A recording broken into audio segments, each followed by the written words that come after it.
पिछले दिन एक बयान बड़ा वायरल हुआ जिसमें हमारे वजीर खजाना औरंगजेब साहब ने यह कहा कि पाकिस्तान का बच्चा बच्चा अमीर है और हर घर में 3 तरह के खाने तैयार होते हैं। गरीब भी 2 वक्त महंगा चिकन खाते हैं। अगर आप टैक्स नहीं देंगे तो फिर कौन टैक्स देगा? अगर तो ये बयान वाकई इनका है, क्योंकि मैं सोशल मीडिया के ऊपर इतना ज़्यादा यकीन नहीं रखता, लेकिन ज़ाहिर सी बात इस तरह के बयान जो हैं वो अक्सर हमारे पॉलिटिशियन की तरफ से आते रहते हैं। तो मेरे को 2 3 4 सवाल हैं। पहली बात तो ये है कि हमने आपको इसलिए वज़ारत खजाना नहीं दी थी कि आप सिर्फ और सिर्फ कर्जे जनरेट करने के ऊपर जोर दें। आप सिर्फ और सिर्फ इस बात के ऊपर जोर दें कि नए टैक्स कहाँ कहाँ कैसे कैसे लगाएं।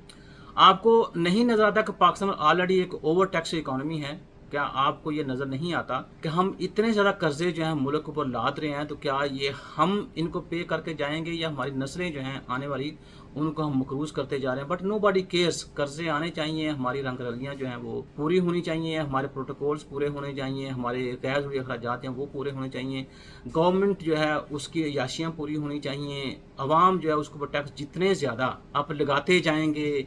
आप सबसे पहली बात ये, अगर आप मुलाजम हैं तो आपकी सैलरी में से टैक्स कट जाता है। फिर आप मुख्तलिफ किस्म की ग्रॉसरी जो है मार्केट में खरीदते हैं वहाँ पे जनरल सेल्स टैक्स जो होता है वो कटता है। किसी रेस्टोरेंट के ऊपर खाना खाने बैठ जाएं वहाँ टैक्स कटता है। कपड़े लेने चले जाएं वहाँ टैक्स कटता है। जूते लेने चले जाएं वहाँ टैक्स कटता है। पेट्रोल जो है वो अपनी गाड़ी में डलवाएं, अगर आपके पास गाड़ी है तो उसके ऊपर टैक्स कटता है। अब क्या बचा? अब बचा मेरे ख्याल में धूप के ऊपर टैक्स लगना, क्योंकि वो फ्री मिलती है। बचा हवा के ऊपर टैक्स लगना, क्योंकि हवा जो है वो फ्री आती है, वो फ्री हम सांस ले सकते हैं। बचा हमारी हंसी के ऊपर टैक्स, जो कि हमारी अपनी कह लें कि एक स्किल है, क्योंकि मैं इसको स्किल ही कहूँगा। आजकल तो वो भी बंदा कोई मुस्कुराता हुआ मुझे पाकिस्तान के अंदर नज़र नहीं आता। हमारी हंसी जो है उसके ऊपर टैक्स लगना चाहिए। हमारी नज़र जो है उसके ऊपर टैक्स लगना चाहिए। किसी की कितनी नज़र तेज़ है, कितनी नज़र जवान है, उसके ऊपर टैक्स लगना चाहिए। फिर हमारी जो सुनने की ताकत है उसके ऊपर टैक्स लगना चाहिए। फिर जो हमारी बोलने की सकत है, ये हमारी बोलने की जो ताकत है उसके ऊपर टैक्स लगना चाहिए। क्योंकि अगर ये सारे टैक्स आप लगाएंगे तभी मेरे ख्याल में मुल्की मामला जो हैं वो हल होंगे।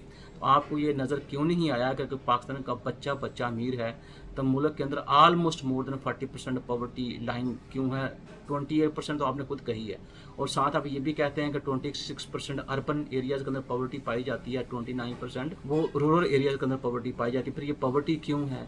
फिर अगर पाकिस्तान का बच्चा बच्चा अमीर है तो अनएम्प्लॉयमेंट डे बाई डे क्यों बढ़ता जा रहा है? पाकिस्तान का बच्चा बच्चा अमीर है तो जनाब इन्फ्लेशन क्यों बढ़ता जा रहा है? पाकिस्तान का बच्चा बच्चा अगर अमीर है तो मुल्क के अंदर इकनॉमिक मिजरी जो है उसमें इजाफा क्यों हो रहा है? यानी कि मुल्क के अंदर बेचैनी गैर यकीनी सूरत जो है उसमें इजाफा क्यों हो रहा है? तो इसके 2 ही मतलब हैं। या तो सिर्फ और सिर्फ आपको लाया गया है कि आप टैक्स जनरेट करें, नए से नए तरीके लगाने आवाम को टैक्स लगाने के लिए, और कर्जे जनरेट करें। क्योंकि मुझे लगता है कि पाकिस्तान की इकोनॉमी के अंदर जो पोटेंशियल था, ये मुल्क की जो कैपेसिटी थी उसके ऊपर काम करना और उस कैपेसिटी को इन्हेंस करना, वो हमारे वज़ीर ख़ज़ाना साहब के बस की बात नहीं है।